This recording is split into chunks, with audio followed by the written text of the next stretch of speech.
अब आ जाते हैं ह्यूमन ज्योग्राफी पे। ह्यूमन ज्योग्राफी के लिए स्ट्रैटेजी थोड़ी सी डिफरेंट हो जाती है, क्योंकि इसमें जो कंटेम्प्रेरी डायनेमिक्स हैं, जो करंट अफेयर्स हैं और जो डेटा सेट्स हैं, ये और इंक्लूड हो जाते हैं। और इसमें जो रिप्रेजेंटेशन का तरीका है वो डायग्राम से थोड़ा हटके मैप ओरिएंटेड ज़्यादा हो जाता है। तो यहाँ पर मैप बहुत क्रूशल हो जाते हैं। तो ह्यूमन ज्योग्राफी के लिए सबसे पहले तो आप स्टैंडर्ड बुक से तैयार कर सकते हैं। जैसे टॉपिक हो गए perspective in human geography, population का जो स्टैटिक पार्ट है, सेटलमेंट का जो स्टैटिक पार्ट है, इसके लिए या तो आप बुक्स रिफ़र कर सकते हैं या नोट्स रिफ़र कर सकते हैं। मैंने कुछ स्टैंडर्ड बुक्स रिफ़र करी थी और कुछ कोचिंग के नोट्स, जैसे हिमांशु सर के 500 प्लस के नोट्स थे, सचिन अरोरा सर के नोट्स थे, इनको मैंने रिफ़र किया था और सेल्फ पर्सनलाइज्ड नोट्स तैयार किए थे जो मेरे लिए सूटेबल थे। तो सबसे पहले ह्यूमन ज्योग्राफी के पर्सपेक्टिव वाले पार्ट के लिए मैंने आर डी दीक्षित पढ़ी थी cover to cover, and it is a brilliant book. उस बुक ने मतलब पर्सपेक्टिव में जो काफ़ी सारी प्रॉब्लम्स लोगों को फेस करनी पड़ती है, मेरी काफ़ी प्रॉब्लम्स सॉल्व करी थी। ह्यूमन ज्योग्राफी के लिए आप चाहें तो माजिद हुसैन पढ़ सकते हैं, that is also a good book, मगर उसके लिए भी आपको सिलेक्टिव रहने की ज़्यादा ज़रूरत है। अगर आप सिलेबस वाइज टॉपिक वाइज जाएं तो ज़्यादा सूटेबल रहेगा।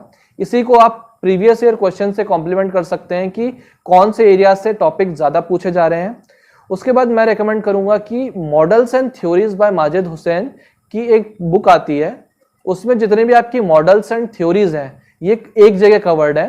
तो यहाँ से पढ़ना और रिवाइज करना दोनों बहुत आसान हो जाते हैं। जब आप ये चीज पेपर 1 के लिए कर लेते हैं तो सेम चीज पेपर 2 के लिए करनी होती है इंडियन पर्सपेक्टिव से। इसके लिए भी मैं कहूंगा कि पीवाईक्यूज बहुत इंपॉर्टेंट है। तो पीवाईक्यू से जो टॉपिक निकल कर आते हैं उसको आप इंडियन ज्योग्राफी के फॉर्म में पहले से फ्रेम कर सकते हैं और उस बेसिस पे अपनी इंडियन ज्योग्राफी की जो पेपर 2 की ह्यूमन ज्योग्राफी है उसको तैयार कर सकते हैं। ह्यूमन ज्योग्राफी का जो कंटेम्प्रेरी पार्ट है उसके लिए कई सारी मैगजीन्स आती हैं, जैसे योजना, Kurukshetra, geography and you. In magazines को की बहुत सिलेक्टिव स्टडी करके हम यहाँ से examples, case studies, data set निकाल सकते हैं और अपने पर्सनलाइज्ड मैप के फॉर्म में अपना वैल्यू एडिशन मटेरियल रख सकते हैं। आपका जो पर्सनलाइज्ड वैल्यू एडिशन मटेरियल होगा, trust me, it is going to fetch you more marks than other, क्योंकि ये आपका यूनिक कंटेंट एग्जामिनर को के सामने प्रेजेंट होगा। तो ये तो बेसिकली थी ह्यूमन ज्योग्राफी की स्ट्रैटेजी।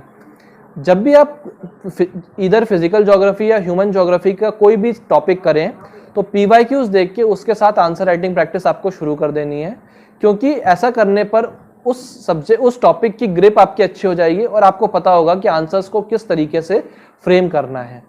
एक बार आपका सिलेबस काफ़ी हद तक कवर हो जाए तो आपको कोशिश करनी है कि आप सब्जेक्ट्स को इंटरलिंक करना शुरू कर दें।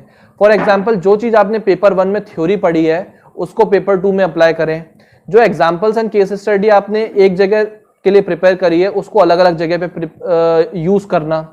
तो ये ज़्यादा नहीं करना होता। कई बार जो पर्सपेक्टिव है कई बार हम लोग ओवर कर देते हैं तो आंसर अच्छा नहीं लगता। It is like just like a pinch of salt, कि यहाँ पर अगर कोई चीज़ बिल्कुल फिट बैठ रही है देन यू कैन यूज़। तो ये काम आपको तब करना है जब आप एक लेवल के बाद आपने सिलेबस काफ़ी हद तक कवर कर लिया है और आंसर्स को मोर एनरिच करना चाहते हैं। Apart from this I would say कि आपको अपने आंसर्स कॉन्स्टेंटली इवेल्युएट करवाते रहना चाहिए अपने फैकल्टीज से, अपने फ्रेंड्स से। आपको देखना चाहिए कि कहाँ आप गड़बड़ कर रहे हैं ताकि उसको टाइम रहते सुधारा जा सके। मेरे केस में सचिन अरोरा सर मेरे आंसर्स को पर्सनली इवेल्युएट करके अपना फीडबैक देते थे, जिसके कारण धीरे धीरे मैंने अपने आंसर सुधारे। पहले मैं काफ़ी कॉम्प्लिकेटेड आंसर्स लिखता था जो मुझे ज़्यादा मार्क्स फेच नहीं करते थे, तो मेरी जो स्ट्रैटेजी थी वो कॉम्प्लिकेटेड से काफ़ी सिंपल हो गई थी। अब मैं सिंपल आंसर्स लिखता था जिसको मैं करंट अफेयर्स और मैप्स इन चीज़ों से कॉम्प्लीमेंट करता था, और इस अटेम्प्ट में उसी चीज़ ने मुझे अच्छे मार्क्स दिलाए। तो ऑप्शनल के केस में एक बार आपने स्टैटिक पोर्शन अपना कवर कर दिया, फिर आप इसको रख सकते हैं और फिर जो न्यूज़पेपर और जो मैगजीन्स आते हैं उससे धीरे धीरे एनरिच कर सकते हैं ताकि आपका जीएस का जो सिलेबस है वो ज़्यादा इफेक्ट ना हो।